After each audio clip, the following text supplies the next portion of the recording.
Coming to you from the Lydia Media Studios in the heart of Lewiston, Auburn, it's Lydia's Lunch Bunch, LA's afternoon morning show with Mark, Sarah, and Pam. We're covering news and events in the greater LA area and talking to the people making a difference in our community. Give us a listen at lydiamediallc.com or wherever you get your podcasts. And feel free to share your comments, questions, or suggestions via email at podcast@lydiamediallc.com. Like Jessica from Lewiston, whose question is, what even are capybaras? Well, Jessica, capybaras are the world's largest rodents and friends to all. Hope that helps. You got to look them up, too, because they're super cute, right, Sarah? So cute. As Mark can testify, as he receives about 30 reels a day with cute little capybaras doing cute little capybara things. Then you'll learn why Sarah is absolutely obsessed with them. Obsessed with them. Obsessed. Today's show is brought to you by United Piping, serving residential and commercial customers with new installations and repairs. Call today and schedule your oil and gas boiler cleanings at 754-4556. UPI, the best plumbers around. And by Ruper's Beverage and Redemption. When it comes to beer, wine, and spirits, don't botch it, squatch it. At 5 locations in Lewiston, Auburn, and Oxford. Learn more at rupersbeverage.com. And remember, the party starts at Ruper's.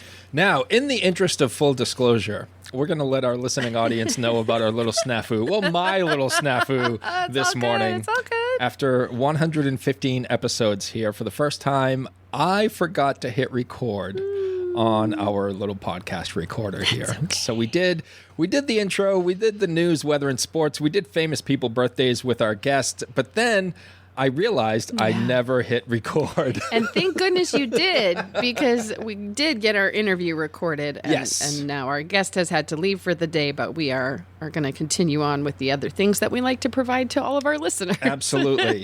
Yeah. It's all good. It's all good. Yeah, we got the important part recorded, and now we're making up the rest of it after the show. We just wanted to peel back the curtain a little bit and let you guys know why Pam's not here right now and why our guest will not be chiming in on certain things. They're oddly very quiet in the first half of this. Right. I thought Pam did the weather. Treasured recording.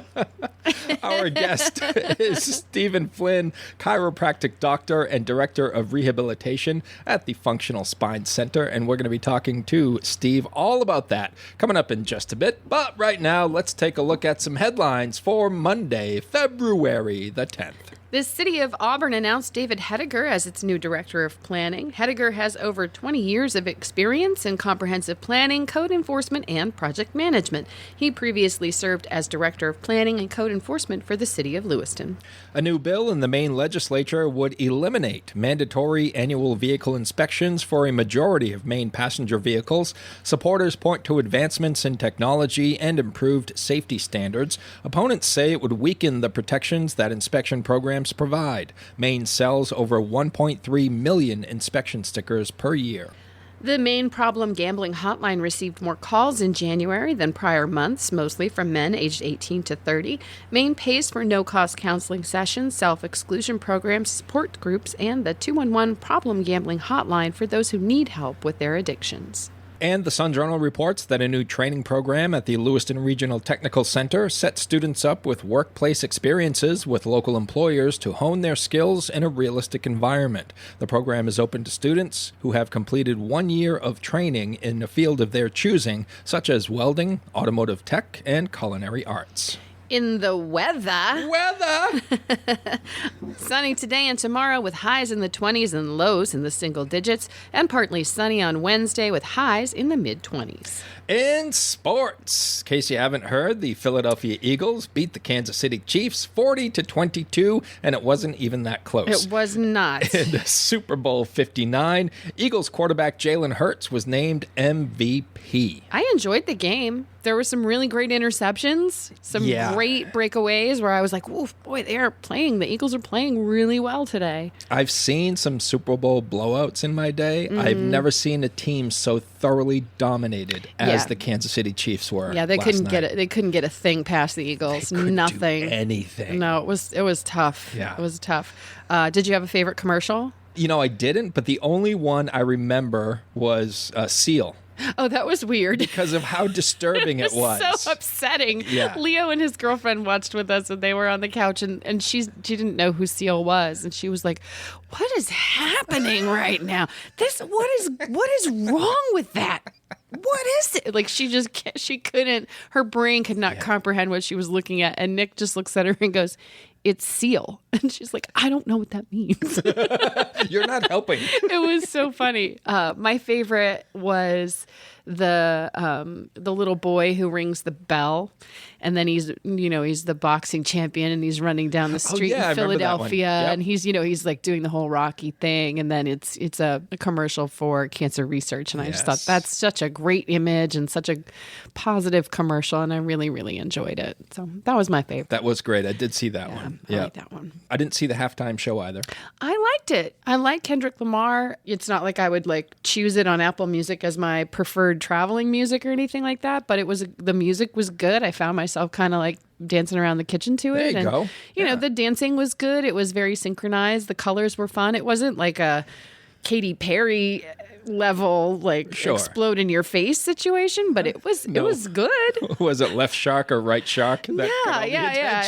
It was just good. It was good entertainment. It was fun. The music was nice. I enjoyed it. It was good. It's the kind of halftime show where you can clean your kitchen and not miss anything, but still kind of be like, yeah, that was all right. What a ringing endorsement. I mean, I don't know. It was the kind of show that you could not see and go, okay, well, that happened. I can see it from my kitchen. Yeah. Gotcha. I have a very small house. But you're not glued to the television. I'm not stuck watching it. Right, No, you're not going to miss a whole lot. Sam Jackson was part of it. That's pretty cool. Uncle Sam was there. Yeah. And no F-bombs were dropped. I know. Yeah, it was disappointing. Good. It was good considering TV editing isn't always that fast. Right. He could have saved the night. It's weird that they wouldn't let him do it, but you can see the coaches on the sideline screaming the F word. You know what they're saying. And somewhere Sam Jackson is in a skybox with his arms crossed, he's giving like, nods of approval. Come on, I didn't get to. Yeah. No, it was good. You guys do it for me. The game was horrible. Thankfully, the halftime show was... It was good. Okay. Yeah, it was good. It was more than okay. It was good. The commercials were okay. The commercials were just okay. Okay. Yeah. What's weird is had already seen a lot of the commercials leading up to the Super Bowl. Like they'd already aired some of the commercials, which I was like, well, what's the point? This is supposed to be like the big reveal. Like what? Yeah. Why have we seen these already? It's a big thing now. They're starting to leak the commercials. Yeah. And give people a heads up and a preview. Whatever. Whatever. Yeah. Anyway, so the Super Bowl happened. Anyway, that was a thing. It's done now. It was. The Chiefs didn't win. Taylor Swift didn't get proposed to. Travis Kelce probably won't retire. I mean, I feel bad for all the conspiracy theorists out there. They did not get what they wanted. They did not. All. What are they doing today? I don't know. They're like, we're going to have to rethink our life. All poised at their keyboards and phones, ready to go. And the worst possible outcome could have happened. We didn't get anything we wanted. Kendrick Lamar was just okay. Yeah. Oh boy. Well, in other sports, the Celtics will visit the Miami Heat tonight at 7:30. And remember, folks, the Bruins are going to be out of action until the 22nd. Four Nations. So the Four Nations face-off is going to take 2 weeks to complete, and then the Bees will be back. Congratulations to Lewiston High School, who won the Class A State Cheering Championship. It was the 13th title for Lewiston and their third in 4 years. And Lisbon earned its fourth consecutive Class C state title. We got some good cheerleaders around these parts, I guess. Yep. The Maine Nordiques will host the Danbury Hat Tricks on Thursday at 7 p.m. And the NA3 Nordiques host the New Hampshire Junior Mountain Kings on Friday afternoon. There we go. That's your news, weather, and sports. And right now it is time for the podcast segment that is Sweeping the Twin Cities. It's time for famous people birthdays. They're famous. It's their birthdays. It's famous people birthdays. It's famous people birthdays. Let's take a look at FPBs for February the 10th, shall we? Okay. Alrighty. We're going to start off with Elizabeth Banks, who is 51 today. Yeah, she's great. She was in the Hunger Games series and Pitch Perfect. I feel like she just did that movie Cocaine Bear. Oh my! That was her. She did. Yep. She did that, and she was the voice of Wild Child in the Lego Movie. Oh, okay.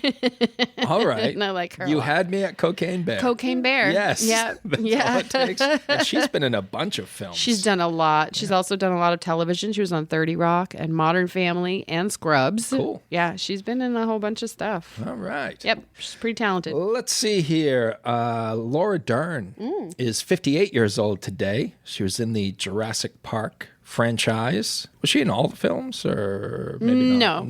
No. She was just in the original, and then she came back for a couple more. Okay. I think 2001 and whatever 2022's was. I don't think I watched that one. It was Dominion. Okay. Did you see the commercial for the new Jurassic Park movie? I did. They went back to the original research lab. Nothing good can come from this. Nothing. Nothing good can come from this. I'm excited to watch it. Like Michael Crichton's book, Jurassic Park, is by far one of the greatest pieces of literature ever written. Like if you haven't read Jurassic Park, it's really, really good. So, yeah. I mean, I can see why they'd want to build a franchise on it. But at some point, you got to be like, guys, stop making the same stupid mistake. Dinosaurs are not for us. And then they're like, have you seen The Walking Dead? We can milk this for years. We're just going to keep doing it. It's making money. Leave us alone. Laura Dern was also in Wild at Heart in 1990. She was in Blue Velvet in 86 and in Mask with Cher and Eric Stoltz and Sam Elliott back in 1985. In The Wayback Machine. But recently she played I can't remember what her character's name was, but she took over from General Leia in the last Star Wars, The Last Jedi movie. She's the one who sacrificed herself to save everybody else. Wow. Yeah. This is pretty cool. All right. General Leia would be proud. She would have been very proud. Good Morning America co-host George Stephanopoulos is 64 years old today. It is a fun name. Stephanopoulos. It makes me think of Big Bird's best friend. Snuffleupagus. He was the director for communications in the 1992 presidential campaign of Bill Clinton. And then went on the talk show circuit. Good Morning America. And got a job with Michael Strahan and Robin Roberts. Roberta Flack, 88 years old today. Hit me, Sarah. Killing me softly with his song.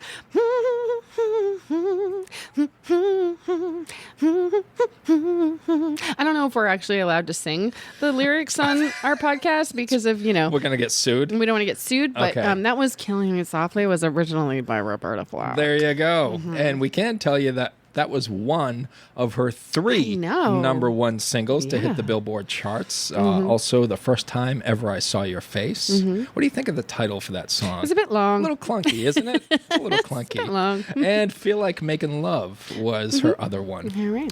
Rounding out FPBs for February the 10th. There it is Actor Robert Wagner, who is 95 years old. Good for him. Keep kicking, buddy. Still a badass. Yeah. Right? Number 2 from Austin Powers. Who does number 2 work for? He was the one who legitimized Dr. Evil's businesses while he was frozen and then couldn't understand, like Dr. Evil couldn't understand why they had like bazillions of dollars and like were working legitimately and wanted to basically go back to evil work. Right. Like ruined all of number 2's hard work.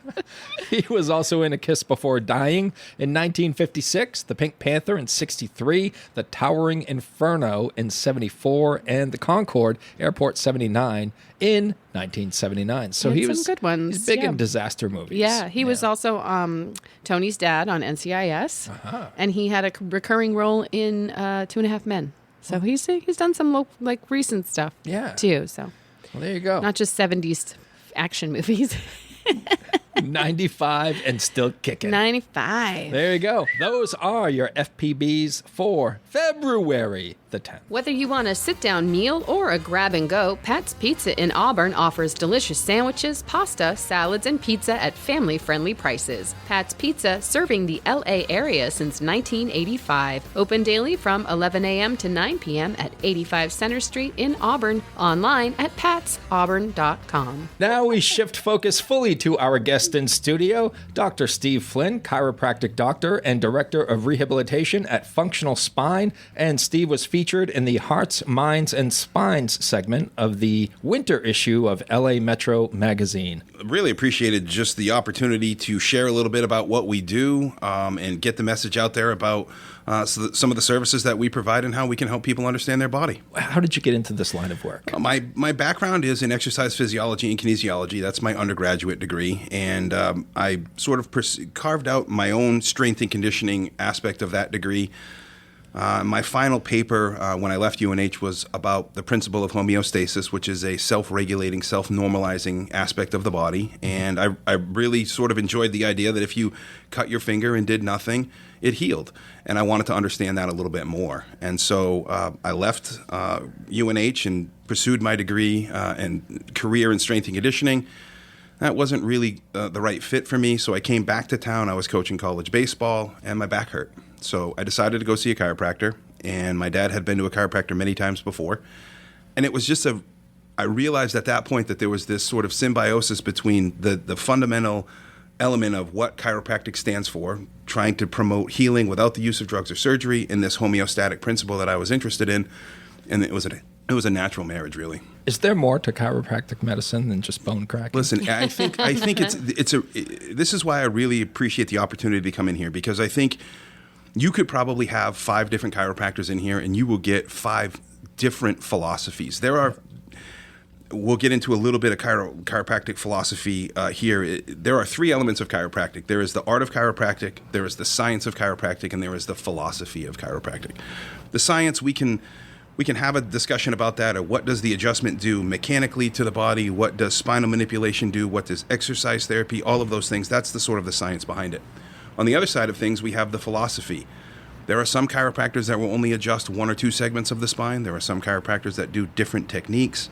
And then you have the art, which is sort of the general nature of hands-on therapy. And so, yes, there's a lot more to it than specifically bone cracking. I think primarily what I try to tell every patient that comes in is, I don't know if I can help you. I don't like the idea that I know exactly what you have. I have the perfect treatment for it. Let me deliver it. And when it doesn't work, well, you're not doing something, right? The blame shifts. So I really try to promote the idea that I'm going to try to help you. I'm going to give you my best effort to help you. I guarantee when you leave here, you understand what's going on with you much better. And an educated and informed patient tends to serve a lot better. They can gain independence from care and sort of go on their own managing whatever it is they need to manage. And Sarah, you've had chiropractic work done before, right? Yeah, I do it all. You do it all. I do it all. Yeah, I've been going to a chiropractor since the birth of my son, because that's a very traumatic experience for the body. What? To push a baby out. Your whole body changes. And I was having neck and back issues, and I started seeing a chiropractor, and it was manual manipulation. So which was hard for me to get used to, because I have a little bit of an issue with trusting people with my body. Yeah. But I grew to really get to know my chiropractor and allow those physical manipulations. But then we moved from Portland to here, and I found a chiropractor who uses something else. Yep. He uses the activator. Yes. And that, while it doesn't seem like it's doing as much for me, just because there's no bone cracking, it's definitely a more gentle, effective way of chiropractic for me. And I recommend that for a lot of people who are nervous about the bone cracking part of things. I think this is a fundamental aspect that some chiropractors get wrong. And it would be something like, okay, well, who do you go to, Sarah? And what do they do? Oh, well, let me tell you why that technique doesn't work. Like, listen to what she's saying. She's getting benefit from it. Yeah. So why wouldn't she continue to see that exact same provider? The best part about this is that she's getting benefit from it. That's what matters more than who's right or who's wrong or what technique. Right. There's too much time that's spent in that area where it's like, what do you benefit from? Then keep doing those things. Right. Keep doing those things. One of my favorite things that came out of the story that we wrote is all 3 of you that we talked to said that. They were like, if it's working, keep doing it. If it's not working, then figure out, why or talk to whomever that to get something that works. But if who you're going, like, nobody's right or wrong in this situation. If it's working for you, then that's great. That I will say, I was so happy to read that part that I was like, that's the interesting thing about chiropractic is you got to get close to the patient. You are putting your hands on somebody, you are getting in their personal bubble. So there is a major trust factor that happens. When somebody comes into my office, and the first line of questioning that I have is, what do you do for work? What's your family like? What do you do for fun? I'm trying to get to know the person. the segments of the spine, the sort of the discussion we're going to have about what's going on with them, that's a pretty similar discussion with most people. So there's nuance with each individual condition or complaint. But the idea here is I want to treat the person. I don't necessarily want to treat the condition. And once you wrestle that away, the rest of it kind of feeds itself. When the body tells you, too. Like, you know what you're looking for. The body tells you what it needs when you take a peek. And you know, I will say this to patients often that, you know, I certainly understand physiological processes better than you might. And do I understand how the islets of Langerhans in your pancreas work better than you? Sure. Do I know Sarah better than Sarah? No. Sarah is an expert in Sarah, and it's very important that we take what she says and use that to apply what's going to be a usable treatment that she can get sustaining relief from. What are patients coming to see you for outside of neck and back pain? Yeah, a fantastic question. We tend to get slotted in. I often will say, I don't want to tell you on an airplane that I'm a chiropractor, because when I roll off the bridge, everyone's going to have a neck and hey, can you get my neck and my back, right? You get slotted into this area. So the idea is, I think if it deals with a muscle, bone, or joint issue, musculoskeletal disorders, that's probably the lane that we need to stay in. I understand some guys like to, or some chiropractors enjoy expanding out into the sort of the disease management. I'm not comfortable enough in that. I think that there are people that are more well rehearsed to deal with diabetes, to deal with cancer, than necessarily a chiropractor. You can get my advice on it or what I might have to say about it, but I really don't think that I should be managing that condition. So if it's not a pain-based complaint, I've got a gentleman coming in today that's a runner who's trying to get ready to go for an ultra marathon. So we're just working on some movement mechanics, make sure that his body is moving and adapting to the stress the right way, and let him keep doing his training. So it's anything as it applies to outside of pain conditions. It's like, what are something that you're trying to work on and get better on, and what might I be able to do to facilitate that? That might only be one visit. That might only be 2 visits. In general, I'm not seeing people outside of 4 to 6 visits. I like one of the partial list of services on your website, nutritional consultation, which is something that people wouldn't necessarily think of when they think of a chiropractor. Well, when you don't have drugs or surgery, what do you use? You know, it's lifestyle medicine. So what's interesting is to look at how traditional medicine is sort of circling back and saying, hey, we have all these lifestyle approaches, but lifestyle approaches have been all that chiropractors have been able to use for many, many years. And so when you look at something like the management of diabetes that I had mentioned before, well, what did they do before insulin? It was mostly dietary recommendations. So you can use some of that information and go, hey, I think there's a way that we can really give you some great information. I was also in school, I was taught by a mentor of mine who just beat the drum of nutrition and how important it was, and the level of inflammation and what's going on systemically. We know that when we roll our ankle and it swells up, that's inflammation, but you can have systemic inflammation, and that can be treated nutritionally. Throughout your body, there's all kinds of things happening that you can't see. You got it. Yeah. I can't eat ice cream. Yeah. Because it's the one food that when I eat ice cream, my elbows hurt. Which is like a weird thing to have figured out, but every time I eat ice cream, the combination of dairy and sugar makes my elbows hurt. Yeah, so there's some inflammatory process that's affecting the joint. And this is where we can get nuance and be like, well, Sarah, that doesn't make any sense. I can't make it. It's the experience that you're having, right? It doesn't make any sense. Don't eat ice cream. Yeah, that's the way that works. Exactly, don't eat ice cream. Or get the non-dairy ice cream, Cherry Garcia, which is my favorite.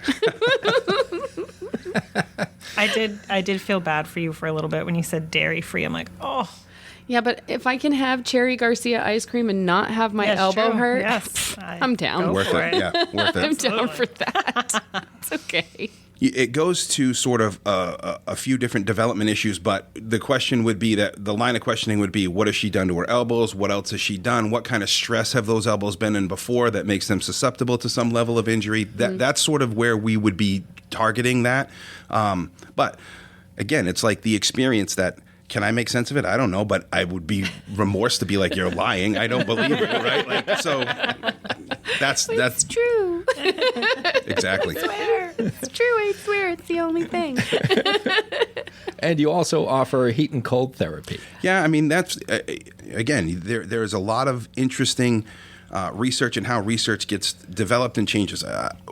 One of the interesting things about science in general is that science should change your mind based on the evidence that you're exposed to. It's not just a subject in school that's sort of a finite subject. It changes. Yeah. And so Back in the late 70s, there was a guy by the name of Gabe Merkin who came out and said, you should ice everything. Icing reduces the flow of blood. It really reduces inflammation. Now, he came out again in 2015 or 2016 and said, stop using my evidence to ice injuries because it's delaying the normal inflammatory process. We need inflammation to heal. So we use ice often to navigate or manage pain. But outside of an analgesic effect, the really circumscribed area of pain, we're suggesting heat in most cases because blood flow is typically the champion. Look at all of the different therapies that start to come up with, like cupping is a new one that's really, really popular. And when you see one of the after effects of cupping is this red sort of ring that appears on the skin. That's a blood flow release, right? There's extra blood that's gone to that space. So there's a real obvious issue here when we see blood is helping us heal. So why not promote blood flow? Right. Can you explain what cupping is? You have two different types of cupping, okay? Cupping is loosely defined as myofascial. So the fascial system is this saran wrap-like layer that surrounds the muscles. I've never heard that said that way before, but that's a perfect explanation of it. Envelops. And then some people get hung up on the word envelops, right? So yeah, it's a nice thin coating of saran wrap that goes around the muscle. The nature of what the cupping is supposed to do is decompress that myofascia. In the Orient, it's been used with, they're actually glass cups, and they put a little bit of butane in there. There's a little bit of a fire that creates a vacuum, and that suctions the skin. Now we've made it a little bit more common where you can mechanically put a cup on somebody and actually draw the air out mechanically. They both have varying effects. Again, I would go to this. Did it work for you? I can show you what the evidence says on it, but then that can conflate the issue. The placebo effect is a really, really interesting thing. If somebody gets better, the sugar pill theory, well, then their body made them better. It's just the placebo effect. That doesn't matter. So I think too many times people get caught up in, well, let me look at the research and see if this is effective. Go do it. See if you get a benefit from it. Give it a if shot. It works for you, keep going. Keep going. That's the way that it works. Indicative care. That's what we refer to that as. Yeah. How long have you been in this field, Steve? So this is my 19th year of practice. So I met my partner in chiropractic school. She was the valedictorian of our class, and I have a couple of learning disabilities. I have literal and cognitive dyslexia. So that creates a little bit of a formidable disparity to try to study medical text. So I decided to buy all the books and give her a really good set of highlighters and cut my reading down by like 40%. Okay. No, but really it was this interesting strategy where I'm a hands-on guy. I've had my hands on people for a long time. She was much better at the educational and book side of things. So we just said, hey, I'll help you, you help me. And we're still together, still doing it. So it's just the two of us. Yeah. Nice. Yeah. Have there been advancements in chiropractic medicine? The general premise here in terms of advancement is we understand what's happening with the adjustment, right? So there are these complicated processes that affect the spinal cord. Your spinal cord works on an input-output basis. So the quality of the information that goes into your spinal cord determines the quality of motor output that spinal cord can generate. We call that proprioception, or it's the body's awareness of where it is in space. So it's a garbage in, garbage out system. If you work in a limited range of motion, you can only generate force in a limited range of motion. So we understand that a lot better, and we understand how those adjustments can manipulate and modulate pain as well as motor function. That's really where we focus. What other treatments do you offer besides chiropractic adjustment? So we do a lot of manual therapy. There's a technique that I learned in chiropractic school called the Graston technique. It's a series of stainless steel instruments that you're going to hear a lot of people, they'll say it's scraped over the muscle. I think that gives a really bad connotation. It's not a pleasant thing. We don't, there's no lavender oil in or scented candles, right? But it is a stainless steel application to that fascial component of the muscle. Yeah. And fascial adhesions have a directional preference. So we scan the muscle with these tools and see where we can find some sort of movement restriction and then build the restriction out. Is that also known as scraping? It is known as scraping. Yeah. What happened was there was a patent that was out originally when we left school. It's a crazy story. So we do the Graston technique. It was started by a guy named David Graston. He was a tool and die maker. He made this tool to work on the patellar tendon of his knee. It worked really well. He made a series of tools, and then he jumped the ship and started to do a series of ceramic tools that were connected to a microphone. So while you were being, quote unquote, scraped, this speaker would give you the feedback of what it sounded like. Weird. And then as that got lower, so Wow. he divested from the Graston technique, but the company that bought into it, Therapy Care Resources, actually sued him for his name. Oh. And kept his name. So David Graston has nothing to do with the Graston technique, yet the Graston technique is still under. The patents on my stainless steel instruments, the patents are literally on the instruments. Wow. And so what happens is when the patent runs out, then you can buy these instruments on Amazon, and you put a light emollient on the skin to reduce some of the friction, and you can go to town. I don't know that that's the right application in a lot of cases. I mean, you got to be pretty specific because you can cause some crazy tissue reactions with this therapy. Okay. So you got to be careful with it. Go to a professional. Go to a professional. Don't scrape your own self. Go to somebody who's certified if you can. Yeah. Look, and I'll be honest, I was the first, when I first saw it, I was like, what a joke. I'm not paying all this money for these stainless steel instruments. So I went to the dollar store and I got a couple of different spoons, a couple of different knives, and that did not go well. There's a technique, an old ancient technique called gua sha, which is a series of water buffalo horns that they use as a bloodletting technique. So if you look this up, Guasha, gua sha, there's a whole group of people, mostly in Asian cultures, that use this really aggressively all over their back as a means to get blood to release from the actual surface. So they'll scrape them until they turn rooster red. Ouch. And sometimes you can get a blood reaction. It's the similar reaction. The technical term is called petechia. It's ruptured blood vessels. That's the same thing that's happening with that cupping technique. Those blood vessels are rupturing, so they get a little bit more purple and will develop a little bit of a bruise. You want to make sure you inform people about that before you get started with treatment. I've had a couple of times somebody goes home with a big bruise on their back, and I call to see how they're doing that night, and you bruised him so bad. I'm sorry, I didn't mean to bruise him. It happens. He knew about it. Pam, have you ever had chiropractic work done? I actually have been seeing a chiropractor since it was in middle school. I was having extreme migraines almost on a daily basis. We couldn't figure out what was happening. My mom took me to the doctor, and he was like, oh, it's normal. She's a teenage girl, hormones, whatever. So he just prescribed me migraine medication, and my 30-day subscription was gone in like 2 weeks. And my mom was like, yeah, no, I'm not having my 13-year-old daughter pop these pills. And someone recommended to have a chiropractor check me out. And they did some x-rays and found the second vertebrae in my neck has been rotated. And I don't know to what degree, but it was severely rotated. And I still remember the first time he cracked my neck. I bet. It was loud. It was scary. I didn't know what to expect. So I saw him twice a week for, I think, the first month or 6 weeks. And then it went to once a week. Mm-hmm. And then obviously dwindled down. But it was pretty severe. But it 100% alleviated those headaches. Wow. So can you imagine had we never had that checked and still be? Those are alternative medicine, right? They're great stories, right? Yeah. Like it's pretty cool that the power of the body, when accessed the right way, can take care of itself better than any pharmaceutical, better than, and stories like that are just really, really encouraging to go.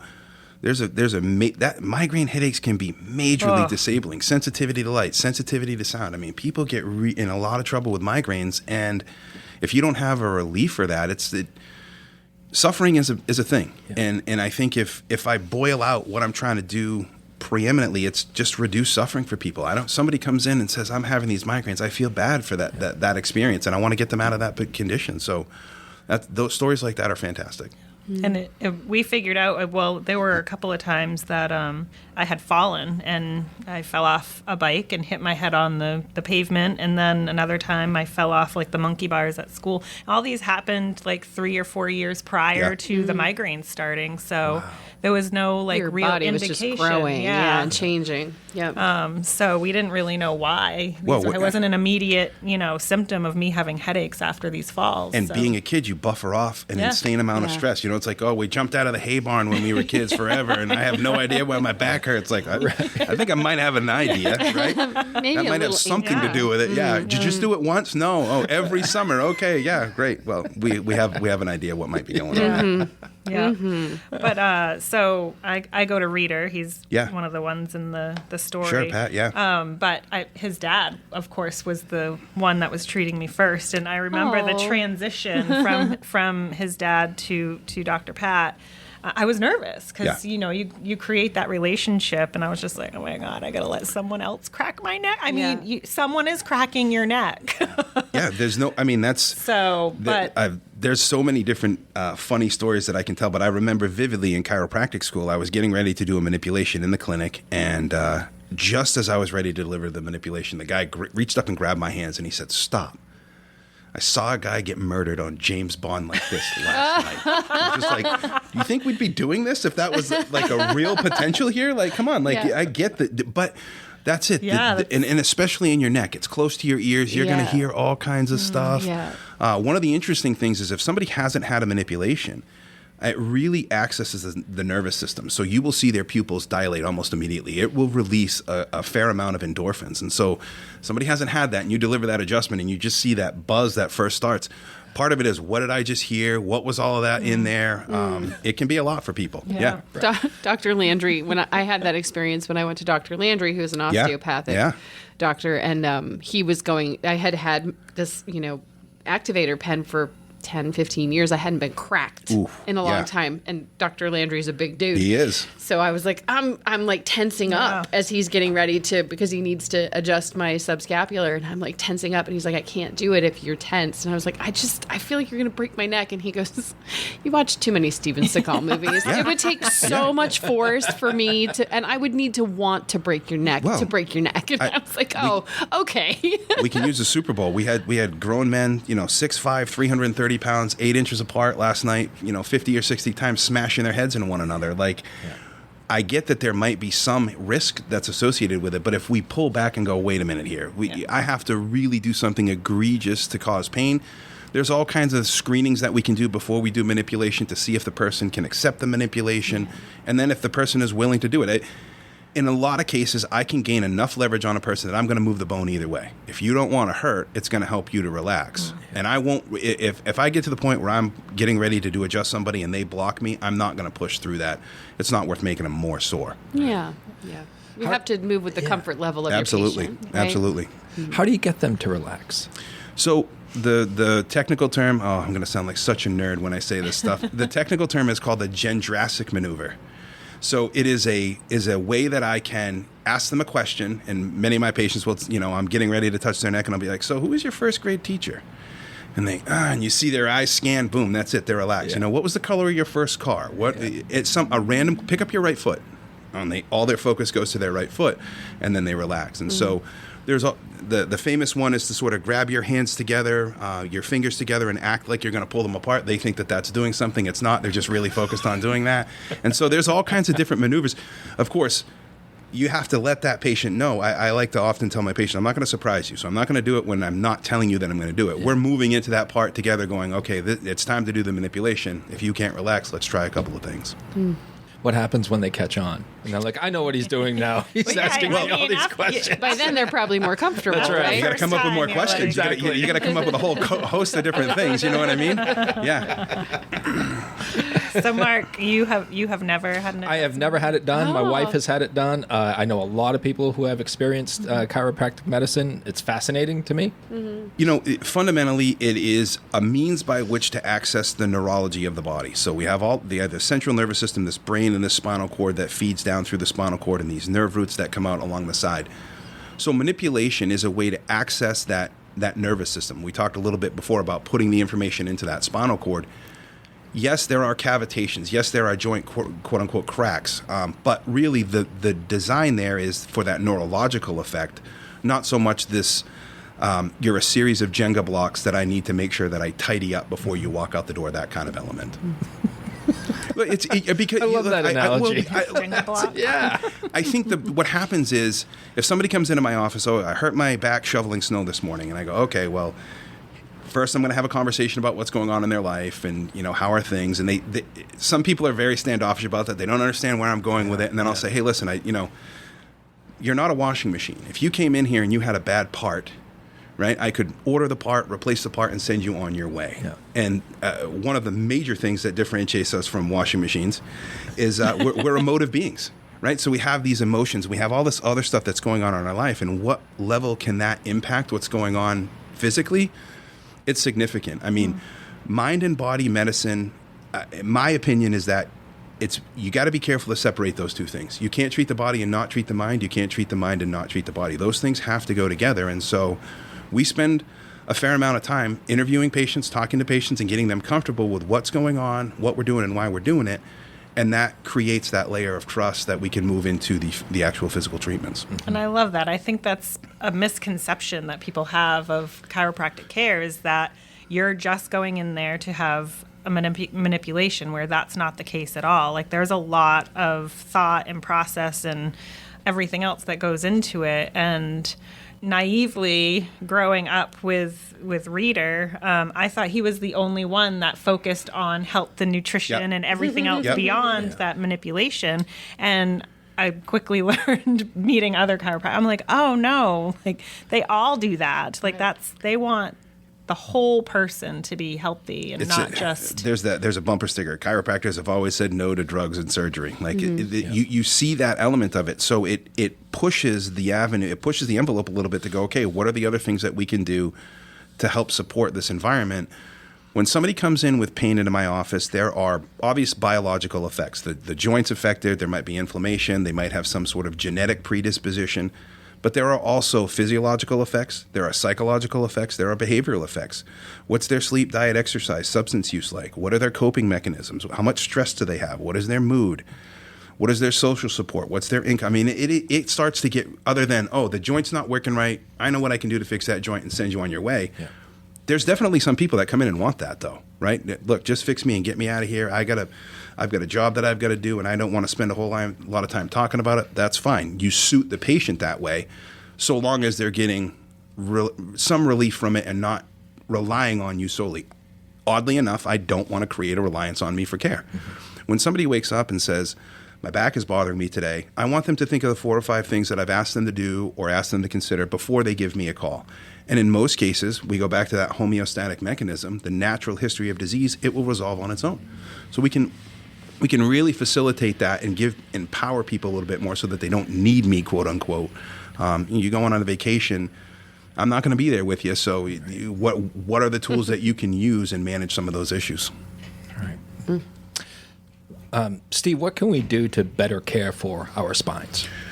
Well, I think that it comes down to understanding the nature of the way that the spine works and what it's supposed to do. And so 70 to 80% of the motion in your spine comes from between your shoulder blades, right in your mid-back. Now, interestingly enough, earlier you asked me how many, other than neck or low back pain, right? People don't mention mid-back. People don't mention hips a whole lot. It's typically neck or low back. And that's because those regions of the spine are meant to be very stable. The motion should come from our mid-back and from our pelvis. You hear lift with your legs, don't lift with your back all the time. So that's because the pelvis has a nice ball and socket joint, but the lumbar spine and the neck don't like a whole lot of accessory movement. So move and move efficiently, understand the way that your body moves, and lift with the right mechanics. I say that, but there are some things that you can do outside of that range of motion. It's not so specific that you have a fixed point of motion. Move in a bunch of different ways. There's nothing wrong with moving more of your body more. And I think that becomes what drives sort of our internal sense of where our body is and what our body's doing. Outside of that, I think there are, paying attention to emotional buoyancy issues. This is something that seems a little bit more occult in our specific practice, but it's something that we really focus on. Like, what are the things that you're doing to maintain emotional buoyancy in what is a very tepid environment? You know, there's a lot of things that are going on that stress some people out, and some people are not stressed out by it. So do they have some connection with the non-physical world? Do they have meaningful, empathetic human connections? Are they physically active? And do they express themselves creatively? And when you get to those 4 elements, those tend to help people dissipate a lot of the stress that's associated with my neck hurts, my back hurts, kind of thing. Wow. We could talk to you all day. I know. No, this is fascinating stuff. Just keep picking his brain. I like the idea that this is a fantastic conversation. The open forum conversation is a little bit easier for me to talk about because it is so varied. I mean, the map is pretty wide here. And often people, hey, I'm going to this guy and I'm getting fantastic. I just want to see people get better and reduce their suffering. And if we can do that collectively, the number, I remember in chiropractic school, they said 80% of people will have low back pain. And that was 25 years ago. And the number that people have back pain is still 80%. So we know more, but we're missing somewhere, right? So where can we make more of an inroad on that?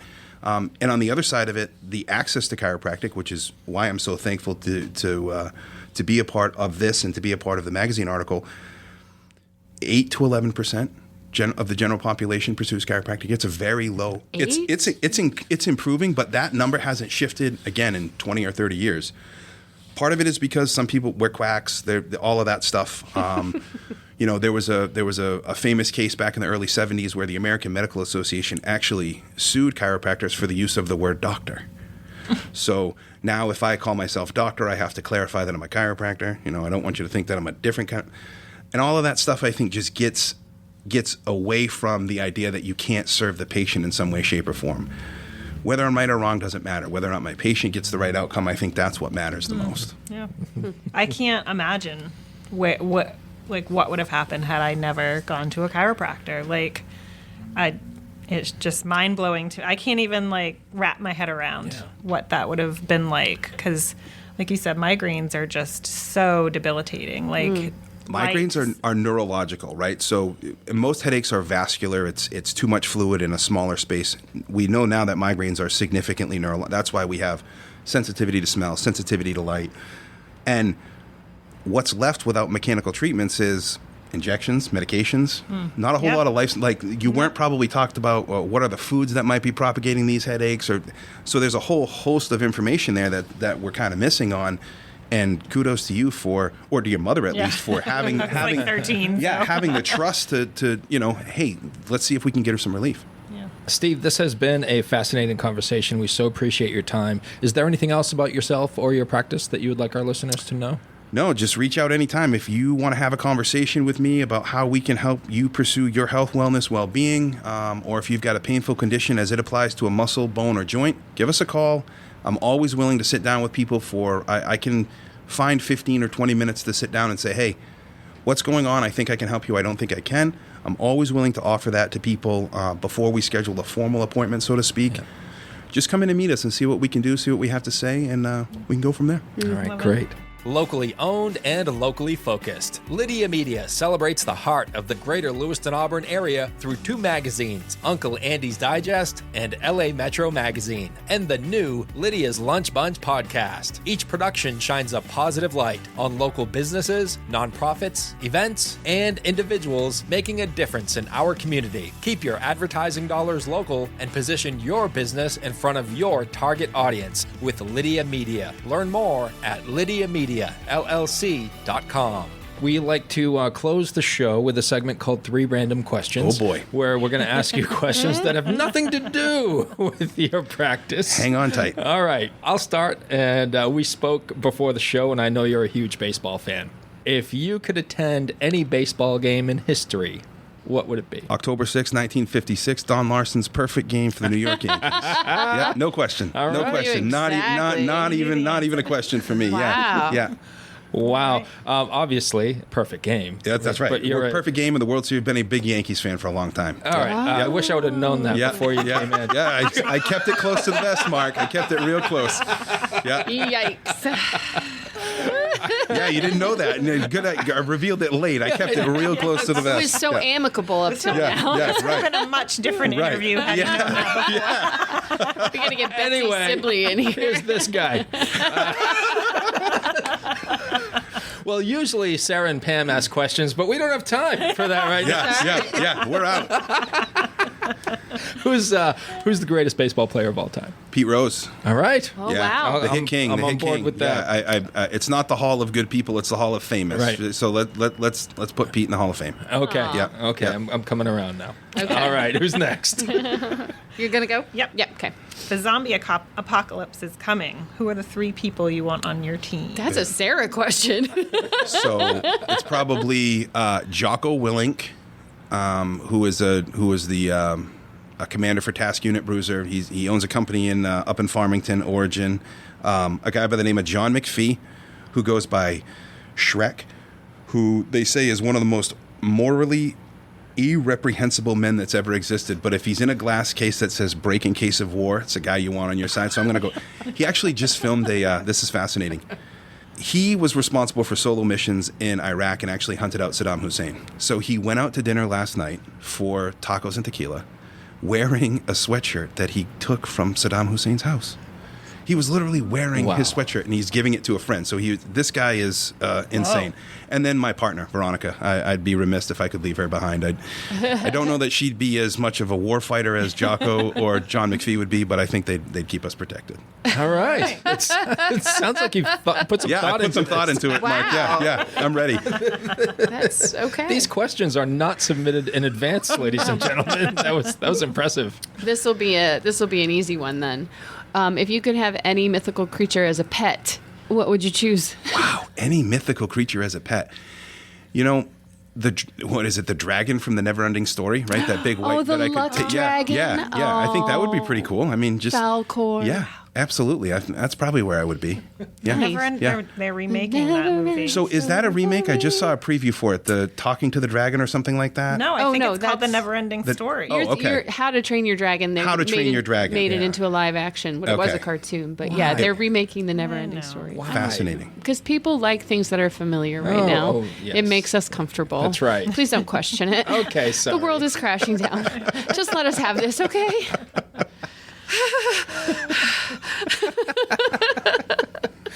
All right. Well, Sarah, you okay? Uh-huh. All right. Can I have candy now? Yes, have a layer of bar. What's happened? Steve, before we let you get out of here, I want to ask you one of my favorite 3 random questions. So we're going to make it 4 random questions. Let's go. Yep. What did you learn about yourself during COVID? What a fascinating question. We stayed open throughout COVID.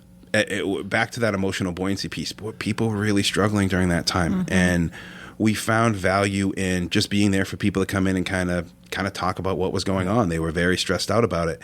What I found was that every Myers-Briggs test I've ever taken, I show up as an introvert, and I kind of liked it. This is a rare take. Like my wife and I, we hiked 4 or 5 days a week. I mean, I kind of enjoyed the time away.